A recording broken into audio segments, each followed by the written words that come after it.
घटना हुबेई प्रांत की एक पहाड़ी सड़क पर हुई थी, जहां एक महिला बस चालक गाड़ी चला रही थी। बस में 3 बुरे लोग अचानक उसके पास आ गए। उन्होंने उसे तुरंत गाड़ी रोकने की धमकी दी और एक छुरा निकालकर उसकी आंखों के सामने लहराने लगे। महिला चालक ने सहायता की गुहार लगाई, लेकिन सभी यात्री खामोश बैठे रहे। उस समय एक मध्यम आयु का आदमी खड़ा हुआ और तीनों गुंडों को रोकने की कोशिश की, लेकिन उसे गुंडों द्वारा बुरी तरह पीटा गया। फिर तीनों गुंडों ने महिला ड्राइवर को गाड़ी रोकने के लिए मजबूर किया और उसे पास के जंगल में खींच ले गए।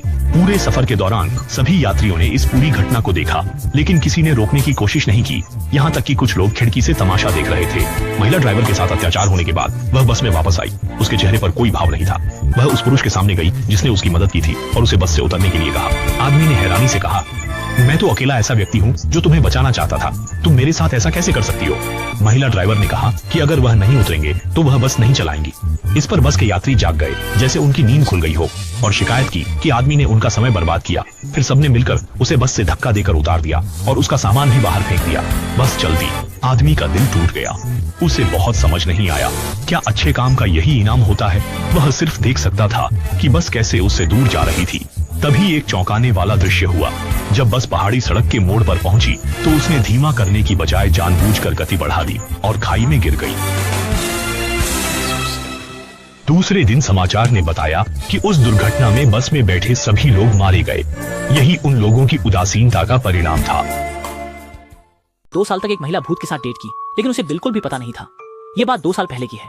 मेरा भाई एक विश्वविद्यालय का छात्र था, लेकिन क्योंकि उसकी शक्ल सूरत अच्छी थी, उसे कई महिला सहपाठियों से तारीफें मिलती थी और उसने बहुत अच्छे अंक हासिल किए।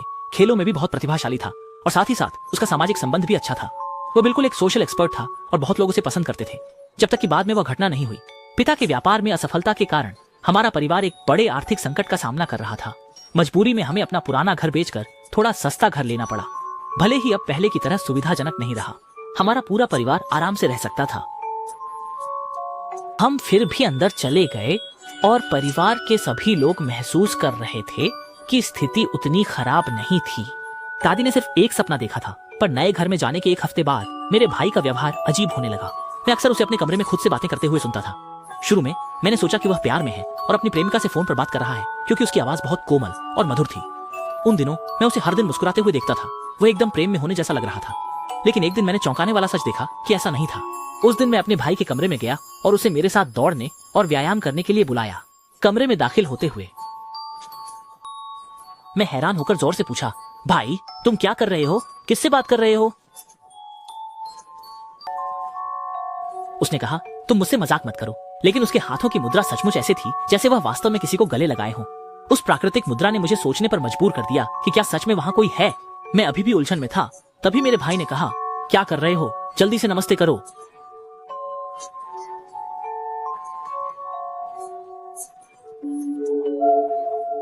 बल्कि मैं भ्रमित होकर उसके कमरे से बाहर भागा और तुरंत जाकर यह बात माँ बाप को बताई। शुरुआत में उन्होंने मेरी बात पर विश्वास नहीं किया, लेकिन मेरे भाई ने बिल्कुल भी नहीं सुनी।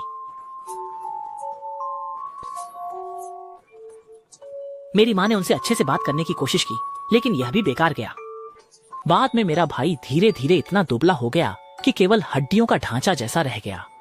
हालांकि वह बिल्कुल दुर्बल लग रहा था, लेकिन फिर भी उसके चेहरे पर हमेशा एक खुश रहने की मुस्कान थी। वह बार बार दोहराता रहता था, मैं बहुत खुश हूँ, मैं बहुत खुश हूँ, और समय समय पर हवा को गले लगाकर चूमता था। उस समय मैंने इन पागल हरकतों को बार बार देखा, न सिर्फ मेरे भाई की।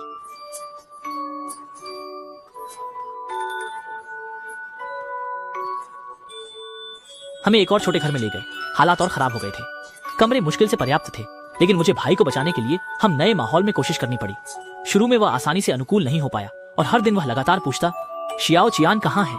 छोटियन कहाँ है? घर की चीजें तोड़ फोड़ रहा था। चाय पानी का भी होश नहीं। स्थिति और भी बुरी लग रही थी।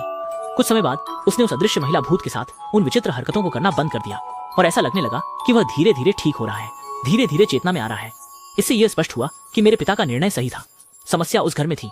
पहले वाले घर में जरूर कुछ और अशुद्ध चीजें थीं और इस बार हमारा परिवार भी अंततः फिर से शांति प्राप्त कर सका।